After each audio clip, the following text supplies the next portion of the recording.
Olá pessoal, tudo bem?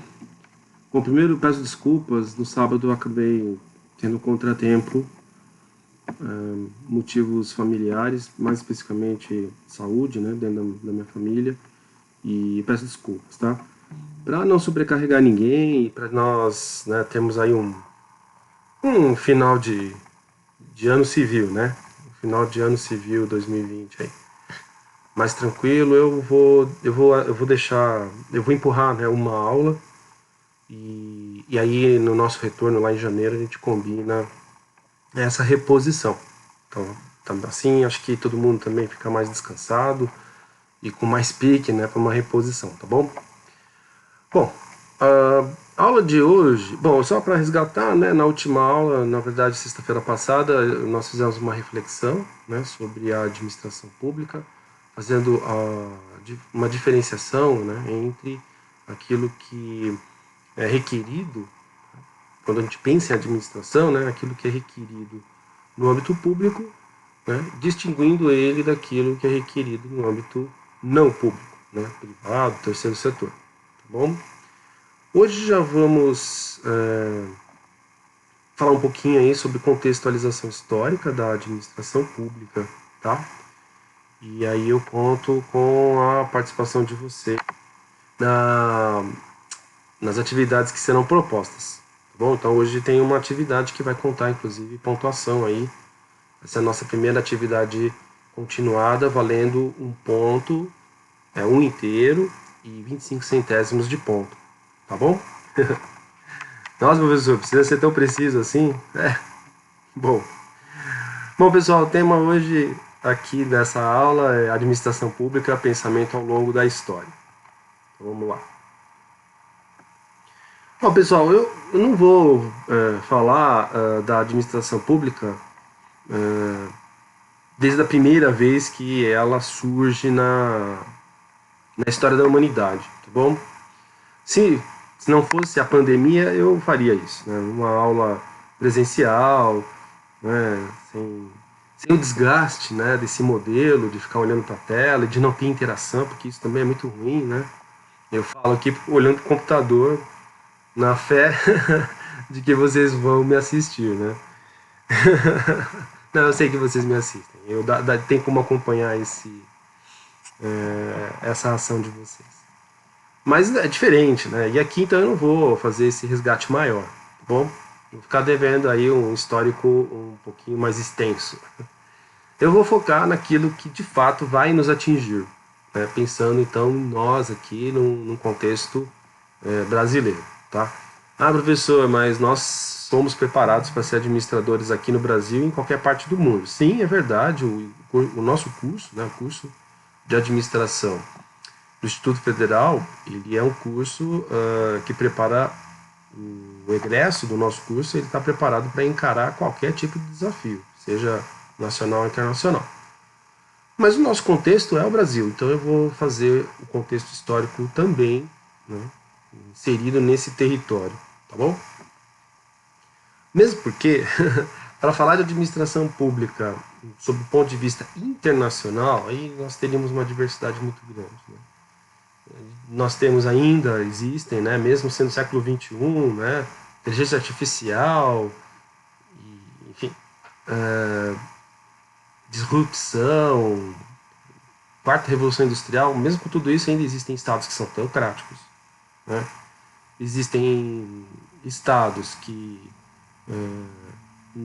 mesmo sendo muito parecidos com o nosso, né, uma república presidencialista, tem características diferentes da nossa. Existem as monarquias, e existem as monarquias constitucionais, né? Existem as repúblicas parlamentaristas, enfim, a diversidade é grande, então não daria, gente. Mal dá para a gente falar da administração pública dentro do contexto brasileiro, imagine falar do mundo, tá? Mas quando eu falo no presencial, né? Quando eu falo da história, né, da humanidade, a intenção é mostrar para vocês que não é uma coisa recente, né? A preocupação com a coisa pública, ela é muito antiga, tá bom? Mas eu vou aqui então me ater ao nosso contexto brasileiro. E quando se fala de Brasil, então a gente, a partir aí do calendário que nós seguimos, né, calendário ocidental, o Brasil, ele de fato vai ter alguma coisa a partir de 1500. Até 1500 nós não éramos uma nação, não éramos um país, um estado, né? Havia, sim, população nesse território, mas eram várias tribos, várias nações indígenas, com línguas, culturas, inclusive diferentes, né? Comportamentos diferentes. Então, nós não temos aí caracterizado uma sociedade mais complexa. Não é que a sociedade indígena era simplória, mas ela não tinha a complexidade das sociedades europeias. Né? Ela não tinha ainda aquela organização mais complexa típico do que se via, né, na Europa medieval já, né, até antes da descoberta não, da vinda, né, dos portugueses no Brasil, e durante esse período que a gente vai chamar aí de Idade Moderna, né, na história ocidental, tá bom? Nós provavelmente tivemos contato com os Incas, que sim, era uma sociedade mais complexa, que poderia, inclusive, do ponto de vista de organização, até se comparar ao que acontecia na Europa, mas esse contato não representou para as nações indígenas que viviam na região que hoje, né, representa o território do Brasil, não houve trocas, não houve aprendizado. Então não existia ainda aqui essa sociedade complexa. A partir de 1500, então com a chegada dos portugueses, aí sim há um esforço de se começar a administrar a coisa pública aqui no Brasil. Só que nesse período, né, que nós estudamos lá em história e denominamos de Brasil colônia, e depois durante o período do Brasil Império e no início do Brasil República, ou seja, um período muito longo, né? Estamos falando aí de 4 séculos praticamente, um pouco mais talvez. Entre 1500 e 1930, nós ficamos sobre um modelo de administração pública que é denominado de administração patrimonialista. E o que é a administração patrimonialista? É aquela administração na qual não existe diferença entre o que é público e privado. E olha só, isso é bem complicado, né? Porque para nós hoje isso soa absurdo. Né? Aliás, nós hoje, quando alguém se apropria indevidamente da coisa pública, né, e a torna particular, nós caracterizamos hoje como crime. Né? As pessoas podem ser inclusive presas por esse tipo de crime, por essa apropriação indevida da coisa pública. Mas naquele tempo, né, entre 1500 e 1930, isso não era crime, isso era muito comum. Mas não era para qualquer um.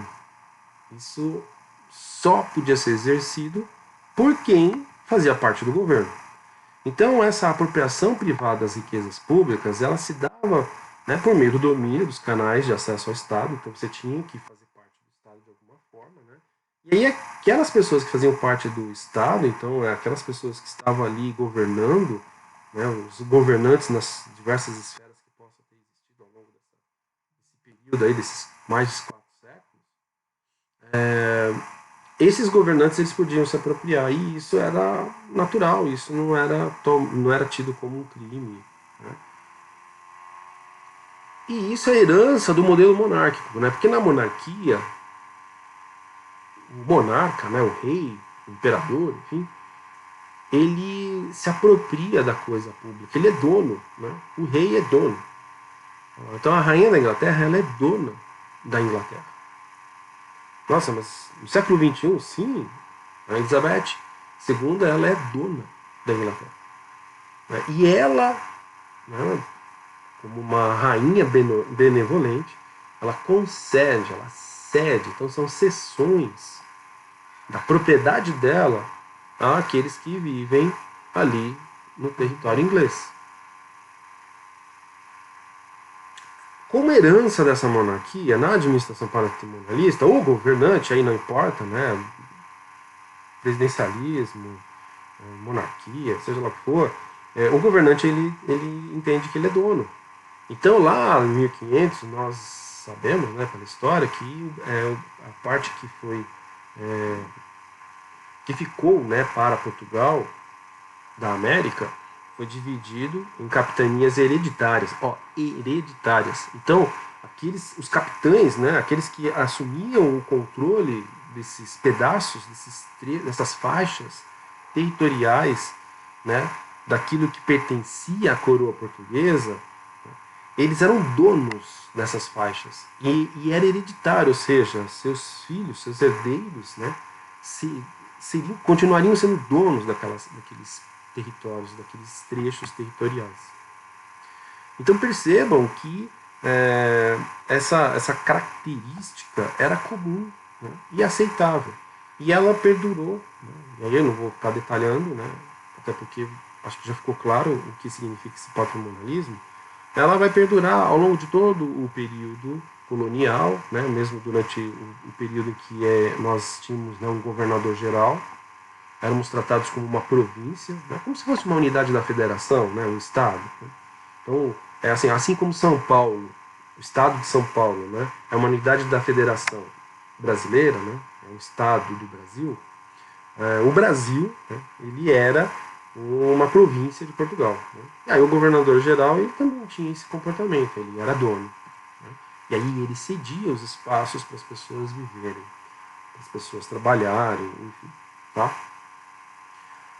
No período do Império foi a mesma coisa, até porque é uma herança, né, acabei de comentar isso, né, é uma herança clássica da monarquia, e agora, mais recentemente, na República, o presidente, até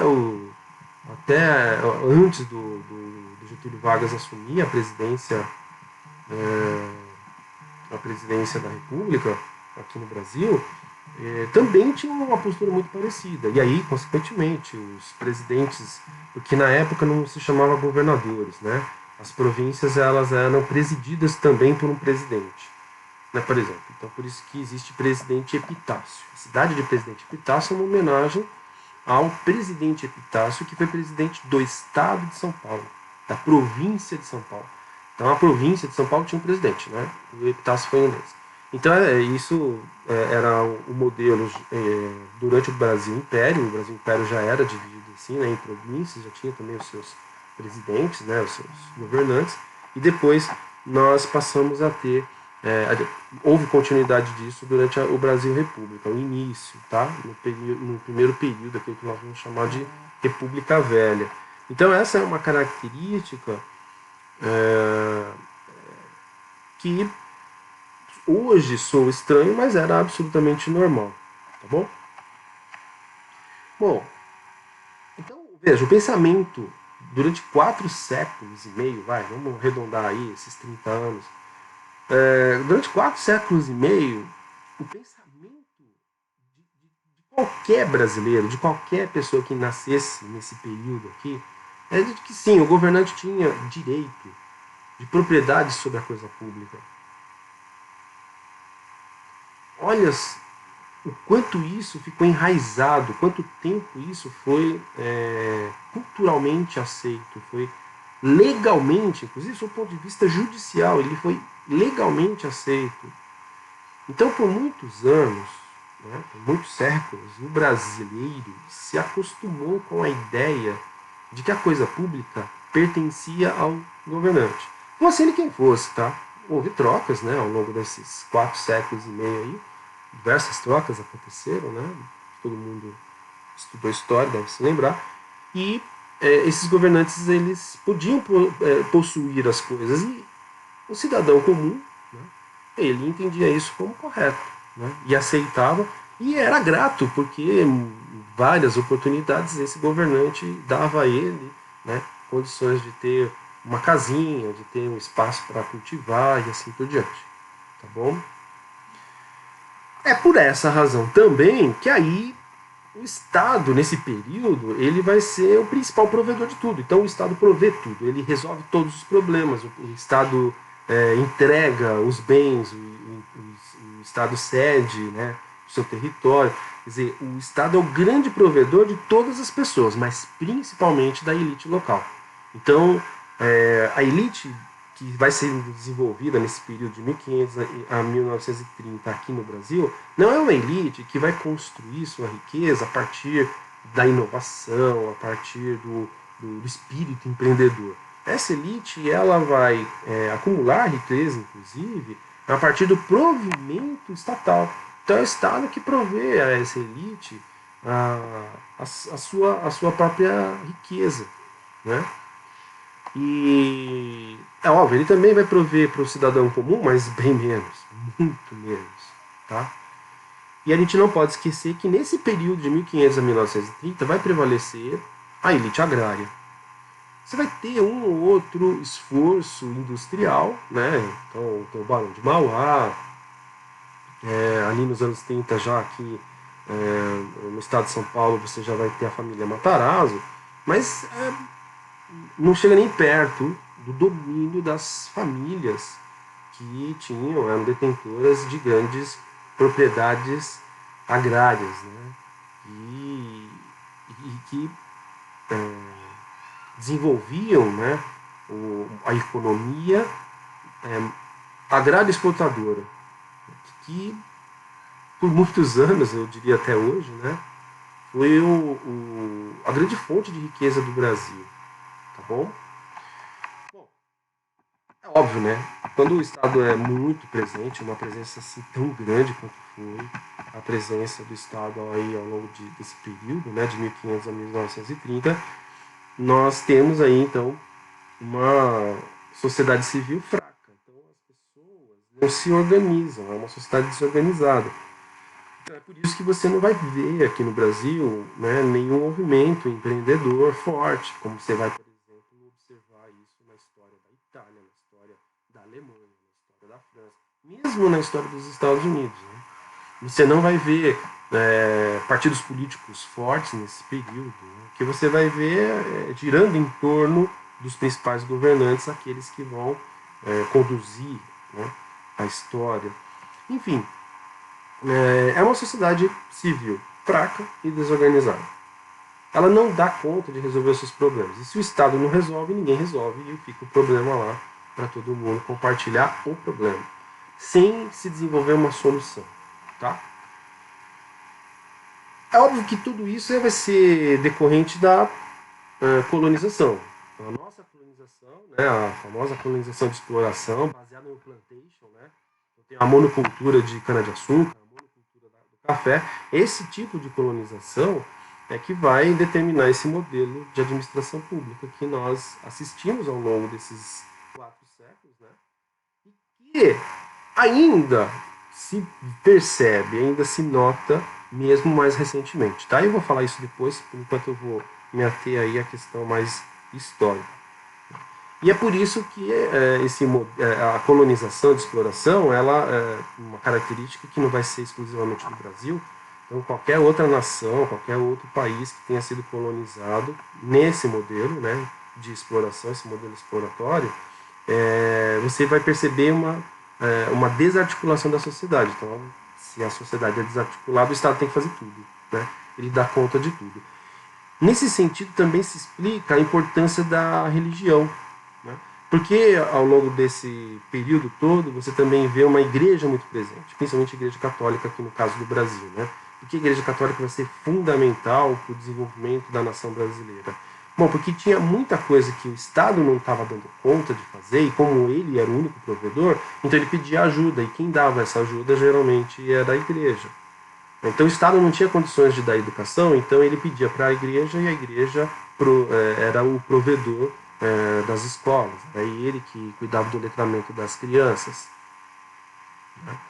O Estado não tinha como cuidar dos órfãos, então eram as freiras, né, que cuidavam dos orfanatos e fazia toda a assistência para aquelas crianças que não tinham, que tinham por algum motivo perdido o pai e a mãe. Então veja, a sociedade era totalmente desarticulada nesse modelo exploratório. E não é exclusividade brasileira, tá? Se vocês estudarem a história de qualquer outro país que também tenha vivido um período, inclusive grande, né, um prazo enorme desse modelo de colonização exploratória, vocês vão perceber características muito semelhantes, tá bom?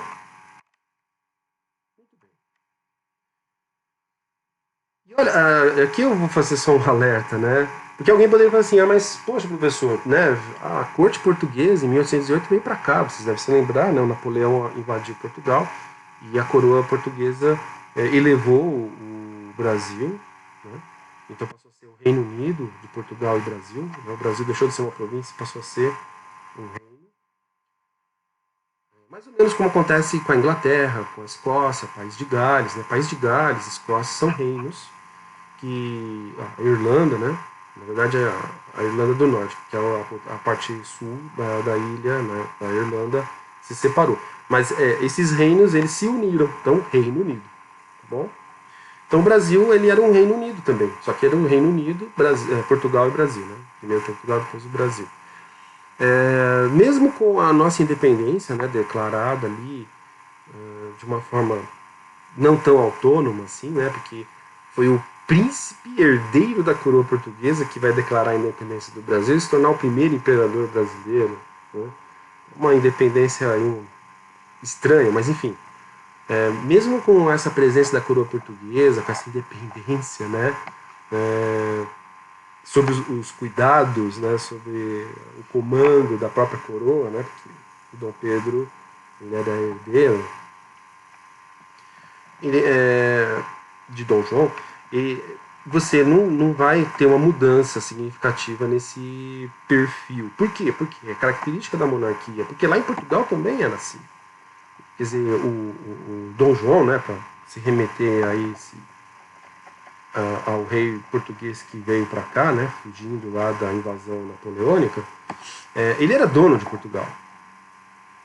E ele cedia parte do território para as pessoas viverem, para as pessoas plantarem. Então, notem que isso é característica da monarquia. Então, quando a coroa chega aqui, isso não muda nada. Quando se proclama a independência do Brasil e o Brasil se torna uma monarquia, não muda nada. Até porque o nosso primeiro monarca é português. Então, notem que tudo isso permanece no Brasil Império e mesmo com a proclamação da República, né, eu escrevi errado ali, 1889, gente, desculpa, depois eu corrijo lá na hora de postar para vocês, tá? Mas eu não vou mudar a gravação só por causa desse erro de digitação aí. É 1889, não 1900, desculpa, tá? Mas eu corrijo no material que vai ficar lá. Mas mesmo quando se declara, né, quando se proclama a República em 1889, esse primeiro período que começa ali com o Marechal Deodoro da Fonseca, o Marechal Floriano Peixoto, e vai, né? Arthur Bernardes, enfim, essa galera toda. O Nilo Peçanha, né, que é o responsável, inclusive, pela criação da Rede Federal. Na época não se chamava assim, mas foi ele que deu início, né, a essa instituição que hoje nós fazemos parte. Mesmo nesse período, você não vai ter nenhuma mudança significativa na administração pública. Vai permanecer essa ideia de que o governante ele é proprietário das coisas.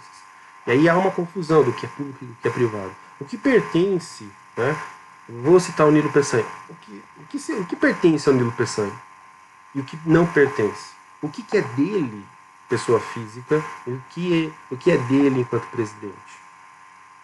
E quando ele deixa de ser presidente, aquilo que era dele enquanto presidente, mas continuou sendo, apesar dele não ser mais, era muito confuso. Né? Esse modelo é muito complicado. Mas, enfim, em algum momento a gente tinha que mudar isso. Né? E era incompatível com o modelo republicano, inclusive. Todas as repúblicas no mundo, né, já adotavam um modelo muito diferente, até para se distanciar da monarquia, até para que houvesse de fato, né, uma separação clara do que significa a monarquia, do que significa o modelo republicano. Então, a partir da Era Vargas, a partir de 1930, aí sim, né, 1900, você começa a perceber áreas de democracia de verdade. Então, o voto de cabresto começa a perder força nesse período, né? E áreas modernos, né? Áreas de uma administração que separa o que é privado do que é público, que diz isso aqui é patrimônio do Getúlio Vargas, mas isso aqui é patrimônio do Brasil. Enquanto presidente, o Getúlio Vargas pode gerir esse patrimônio. Mas no momento que ele deixar de ser presidente, ele não gerencia mais, não é dele.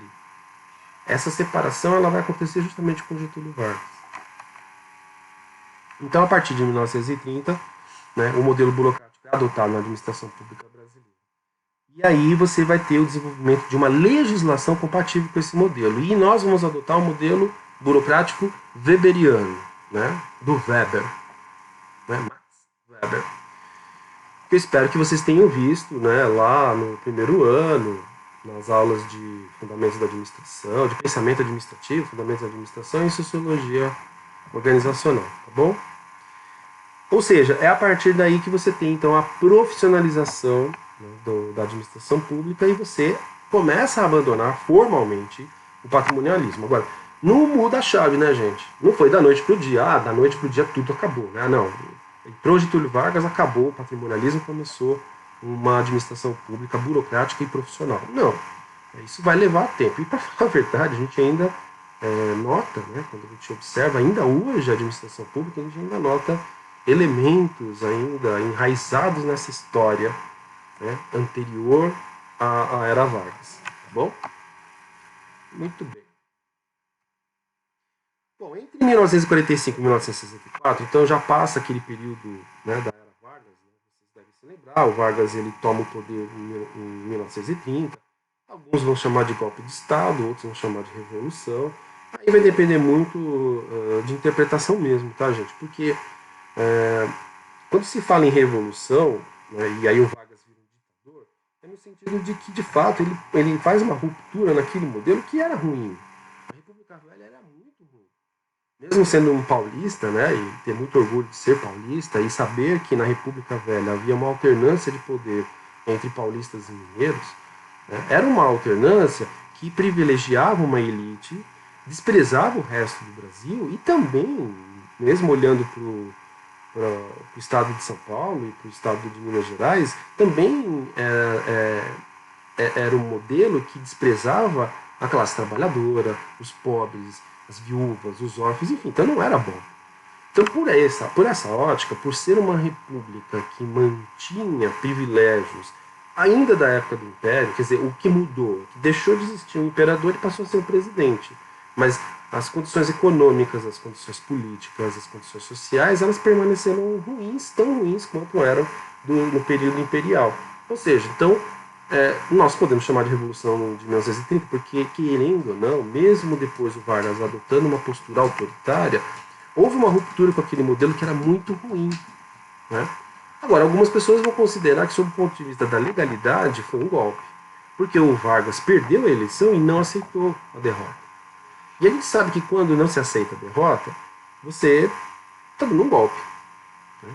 E a gente já assistiu várias vezes isso na história do Brasil. Várias vezes, né, sob o ponto de vista da legalidade, você assiste presidentes sendo golpeados por motivos fúteis, por motivos bobos, e na maioria das vezes porque o derrotado não aceita a derrota das urnas e parte, então, para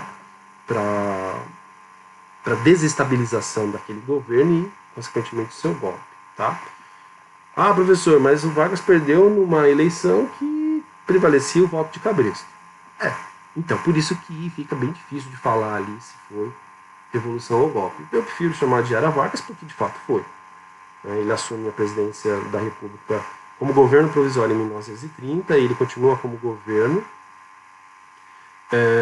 ele se torna uma ditadura, né, em 1937 e ele só deixa de ser presidente do Brasil em 1945, até por pressão da Segunda Guerra Mundial, uma vez que o Brasil se posicionou contra a Tríplice Aliança, né, em defesa da democracia e contra as tiranias que o nazismo e o fascismo representavam.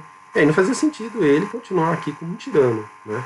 Aí essa incoerência acabou promovendo a eleição que após o Vargas, né, passa a ser comum aqui no Brasil. E o primeiro presidente eleito foi o Dutra, né? E a partir do Dutra, o que a gente vai observar na administração pública brasileira? Uma busca por racionalizar os processos, vai se racionalizar os processos da administração pública, com o objetivo de simplificar a burocracia, porque durante a era Vargas houve um excesso de burocratização. Então, com aquela ânsia de acabar com o patrimonialismo, acabou se exagerando numa legislação que foi cerceando, inclusive, a própria atividade do Estado, do governo, né? Então, durante esse período, né, pós-Vargas, né, que a gente chama de período democrático de 45 a 64, você vai ter um esforço dos governantes em não é desburocratizar, porque isso é um absurdo, tá bom? Mas simplificar essa burocracia, otimizar a burocracia, tornar essa burocracia inteligente e eficiente, de modo que essa burocracia atendesse, de fato, o cidadão brasileiro, né? E também vai ser nesse período que vai se introduzir o processo de planejamento.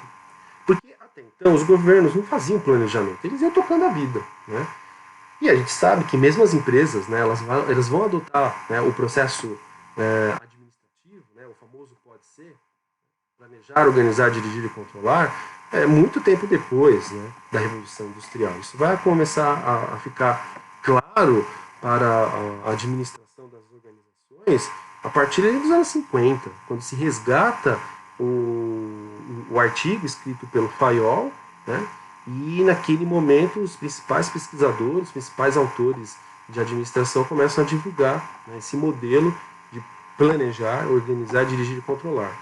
Veja, anos 50, é mais ou menos nesse período então que vai acontecer o mesmo com o Brasil, né? O Brasil começa também a pensar esse modelo de planejamento. Então você tem lá, já no governo Dutra, o Plano SALT, no Juscelino Kubitschek o Plano de Metas, né? E depois continua, mesmo no período do regime militar, você continua tendo esse planejamento, que serão aí os famosos, né, Planos Nacionais de Desenvolvimento, tá bom?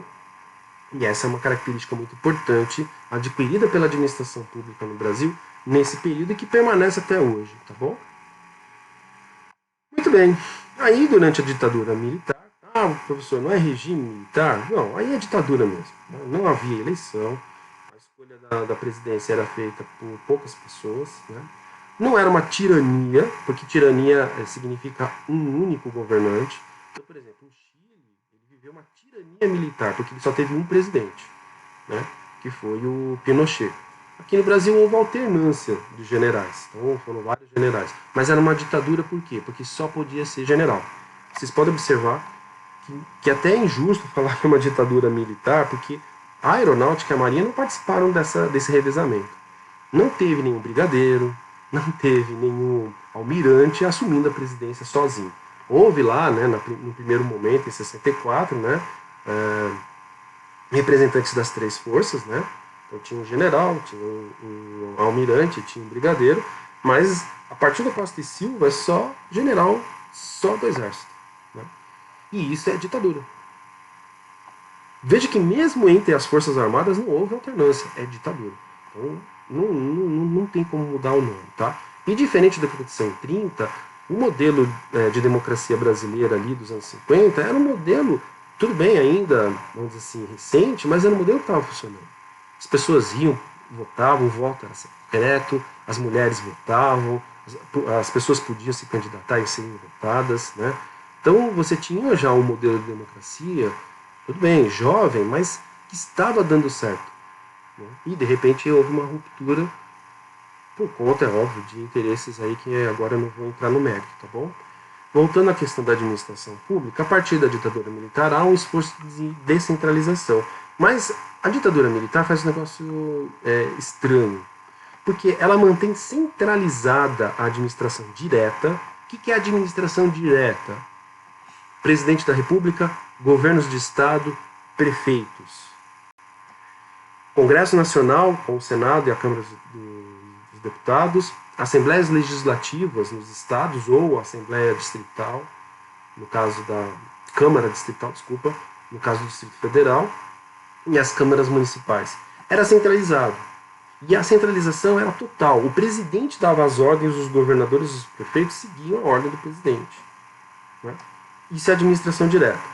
E aí eles começam a descentralizar, mas eles não descentralizam a administração direta, eles descentralizam as atividades públicas. Então eles começam a ceder. Aquilo que deveria ser o prefeito que deveria fazer, não é mais o prefeito, agora vai ser uma estatal. Aquilo que deveria ser feito pelo governador vai ser feito por uma estatal. Então ele começa a ceder atividades. E durante esse período da ditadura militar foram criadas 267 estatais e 68 instituições de administração indireta. E qual o problema dessa descentralização? Ela foi totalmente atabalhoada. Os militares foram bons gestores. Não foram. E aí estamos falando tecnicamente, do ponto de vista da administração. Se valendo dos conhecimentos que a nossa área nos propiciou, né, ao longo dos nossos cursos, e vocês todos já estão aí no 8º semestre, nós, ao fazer uma análise técnica, baseado em tudo aquilo que se ensinou aqui no curso, a administração pública sob os cuidados dos militares foi horrível, porque eles perderam o controle. E pior, além de perder o controle, de perder a coordenação sobre essa administração indireta, surge, né, como ranço lá do patrimonialismo, como uma forma diferente, disfarçada daquele patrimonialismo que prevaleceu ao longo de praticamente 4 séculos e meio, emerge, cresce o clientelismo e o nepotismo. O clientelismo, né, a troca de favores, eu deixo você, você recebe esse dinheiro público, né, para você fazer um determinado serviço. Você vai fazer uma obra, então você faz essa obra. Então, mas eu te pago, né, eu te pago, né, eu uso dinheiro público para te pagar, mas uma parte desse dinheiro você investe na minha fazenda, você investe na minha campanha eleitoral, enfim. Você começa a ter o clientelismo e o nepotismo. Né? Os presidentes do período da ditadura militar, todos eles morreram pobres, né? Mas todos os governantes dessa época conseguiam encaixar o filho, a filha, o genro, a nora, o irmão, a irmã, o tio, a tia, e você tinha então uma prática nepotistas nessas estatais e nas instituições que foram criadas como administração indireta. Por exemplo, o Instituto Federal é a administração indireta, porque ele é uma autarquia, tá bom? É um modelo, é um exemplo para vocês entenderem o que seriam essas instituições aí criadas, nessas 68 criadas pelo período militar aí, tá bom? Muito bem. Aí, né, isso estava incomodando todo mundo. A escolaridade do povo brasileiro estava aumentando. Além disso, eu não vou entrar no mérito, né, o governo militar teve vários problemas econômicos. Por erro, né, erro. Então eles erraram muito nas políticas econômicas ao longo dos anos 70 e no início dos anos 80, e aí ficou insustentável a continuidade da ditadura militar. Então a gente sabe, aí vai ter a abertura, primeiro vai ter a anistia em 1979, depois a abertura definitiva em 1985, ainda numa eleição indireta, mas era um civil que estaria assumindo a presidência da República. A gente sabe que era para ser o Tancredo Neves, acabou sendo o José Sarney, mas acabou a ditadura militar e naquela transição queria ser uma Assembleia Constituinte e surge então a Constituição Federal de 1988. E o que ela vai fazer? A primeira coisa que ela faz é acabar, né, com a farra, né, das estatais e das instituições, enfim, com a farra da administração indireta criada pelos generais, né, porque foram os presidentes do período da ditadura militar. E ele estende as normas que existiam para a administração direta, né, elas são estendidas todas para a administração indireta. Então você não pode contratar o seu parente, né, tem que ser concurso público. E aí, com o concurso público, né, se acontecer do seu parente passar, bom, ele passou por mérito, mas é concurso público. E o concurso público com todas as regras de exigências de transparência, aquela coisa toda. Tá? Eu vou fazer, né, vou fazer uma obra. Né, vai ter que fazer licitação. Então, o prefeito faz licitação, a estatal também vai ter que fazer licitação. Então você estende essas normas que já existiam para administração direta para indireta para acabar, né, com o clientelismo, com o nepotismo e para retomar o controle e a coordenação das ações da administração indireta. Então, a administração direta ela passa a controlar e coordenar a administração indireta. As estatais elas agora devem prestar contas para a administração direta. As autarquias devem prestar contas para a administração direta. E uma coisa que vai ser fundamental para a administração pública e vai ficar muito destacado na Constituição de 1988 são os princípios constitucionais, né? A legalidade, a impessoalidade, a moralidade, a publicidade e a eficiência. A legalidade, pessoal, a lei deve prevalecer sobre todas as coisas. E se não há lei, nós precisamos criar uma lei. A impessoalidade, a lei atinge a todos. A lei ela se aplica ao presidente da República, ela se aplica ao bilionário e ela se aplica ao pobre, de forma igual. Por isso que é impessoal. E mais, qualquer ente federado, qualquer representante da administração direta ou indireta da administração pública deve tratar todos da mesma forma. Não deve ter favorecimento ou privilégio para um grupo e não para outro. Né? Moralidade. Pessoal, a questão da moralidade diz respeito justamente a você agir, né, sempre com honestidade. Né? Então, uma vez que você assuma uma responsabilidade na administração pública, né, o que significa você respeitar o princípio da moralidade? É você agir de forma honesta. Tá bom? Publicidade. Todos os atos devem ser públicos, todos os atos devem ser divulgados, deve existir transparência nos atos da administração pública, seja direto ou indireto. E a eficiência. Né? Nós precisamos sempre privilegiar o bom uso do dinheiro público. E isso significa que eu devo usar de tal modo que eu possa maximizar o retorno, maximizar os benefícios, né, daquele uso. Então eu usei o dinheiro público para fazer uma obra, eu tenho que maximizar esse recurso. Eu tenho que ser o mais econômico possível, é óbvio, né, sem causar prejuízos futuros. Né? Tem que ter essa preocupação. Vou comprar a coisa mais barata, mas a obra cai. Né? Não. Então eu vou tentar maximizar o retorno, né, do uso do dinheiro público. Bom, ainda como consequência da Constituição de 88, você vai ter uma descentralização da administração direta, que aí sim, isso foi muito inteligente. Então você distribui a autoridade e a responsabilidade entre os entes federados. Então a União vai ter autoridade e responsabilidade sobre determinadas coisas. Os estados, né, as unidades da federação, mais o Distrito Federal, vão ter um conjunto de responsabilidades e terão autoridade sobre outras coisas. E os municípios também se tornam, né, importantes nessa divisão. Né? Eles também assumem coisas que se tornam fundamentalmente deles. Então é o prefeito e a Câmara Municipal que vão ser responsáveis. Um exemplo clássico é o plano diretor. O plano diretor de uma cidade não tem interferência do presidente da República nem do governador do estado. Eles podem participar. Veja, o presidente da República e o governador do estado, eles podem participar das decisões do plano diretor como cidadão, mas não podem exercer as autoridades que cada um tem, né, sobre essa ação, porque quem tem autoridade e responsabilidade sobre o plano diretor é o prefeito. Né? E aí, veja, a divisão foi muito boa nesse sentido, porque aí você tem uma proximidade de uma série de responsabilidades que eram do presidente, ficava bem longe de nós, né? Mesmo quando ele era no Rio de Janeiro, estava longe de nós aqui de São Paulo. Né? Para Brasília, então, piorou. Né? Mas eu aproximo a responsabilidade. Agora é do prefeito. Então eu posso cobrar quem? Do prefeito. E eu, às vezes, sei onde ele mora. E isso, então, faz uma coisa fantástica, que é o outro princípio importante que surge pela primeira vez nas constituições brasileiras, que é o princípio do controle social. Então, agora o cidadão ele foi empoderado. O cidadão comum pode cobrar o prefeito. Por isso que a Constituição Federal de 1988 também é chamada aí de Constituição Cidadã. Muito bem, pessoal.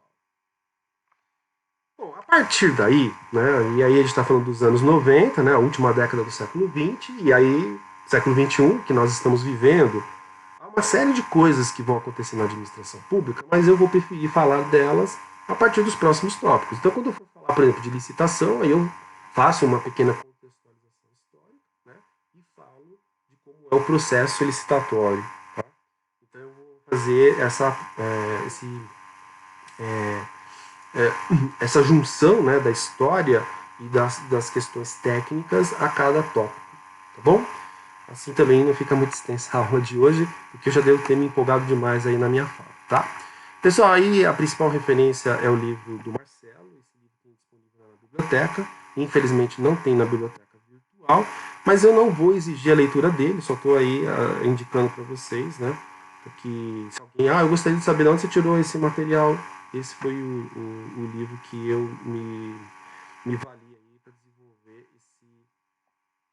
essa apresentação e essa videoaula, tá bom? Pessoal, nosso próximo tema vai ser herança intelectual e política, então eu vou falar um pouquinho mais de conceito, tá? Vai ser uma aula mais conceitual. Qualquer dúvida, por favor, escreva no fórum de dúvidas e, por favor, estejam atentos às orientações das atividades que serão propostas. E para essa aula terá uma atividade valendo nota, tá bom? Muito obrigado, pessoal. Por favor, cuidem-se, né? E até a próxima.